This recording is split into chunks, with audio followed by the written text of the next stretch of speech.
সিরাজগঞ্জে যমুনা নদীর পানি বাড়ার সঙ্গে শুরু হয়েছে তীব্র ভাঙন।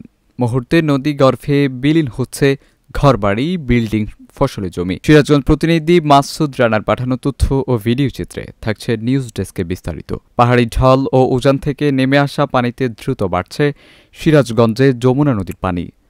প্লাবিত হচ্ছে নতুন নতুন এলাকা। আর পানি বাড়ার সঙ্গে শাহজাদপুর উপজেলার হাট পাথলিত কৈচুরি জালালপুরে শুরু হয়েছে তীব্র নদী ভাঙন। গত এক সপ্তাহে এই অঞ্চলে 15 থেকে 20টি ঘর বাড়ি, বিল্ডিং, ফসলি জমি নদী গর্ভে বিলীন হয়ে গেছে। মুহূর্তের মধ্যে ঘরবাড়ি, ফসলি জমি নদী গর্ভে ডুবে যাচ্ছে।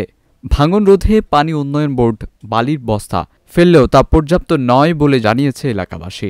এদিকে পানি বৃদ্ধির কারণে নদীর তীরবর্তী অঞ্চলে বন্যা ও ভাঙন আতঙ্ক বিরাজ করছে। মানুষ খুব দুর্যোগে আছে।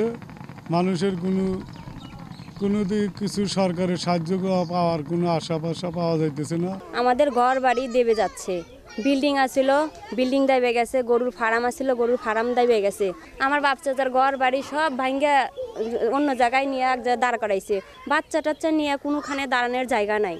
আমার গ্রাম অনেকগুলো উত্তর নিম্ন শ্রেণী এই বছর মনে হয় যে 200 বিঘা সম্পত্তি ভেঙে আছে। তারপর আমাদের মণ্ডল পাড়া, সরকার পাড়া, সর্দার পাড়া পর্যন্ত উঠে যেতে, সব কিছু উঠে যাওয়ার কারণে এদের পর্যন্ত এত কাজ আসলো, কয় যে এত টাকা, এত কোটি টাকা বরাদ্দ দেওয়া হয়েছে।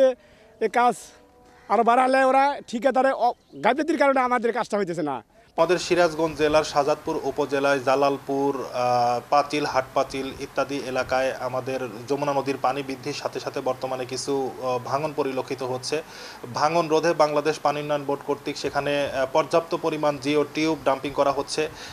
এছাড়া আমাদের উক্ত এলাকায় একটি প্রকল্প রয়েছে। এই প্রকল্পে আমাদের সিসি ব্লক ম্যানুফ্যাকচারিং প্রক্রিয়াধীন রয়েছে। ম্যানুফ্যাকচারিং শেষ হলে আমাদের কিন্তু স্থায়ী যে তীর রক্ষা বাঁধ সেটি নির্মাণ শুরু হবে।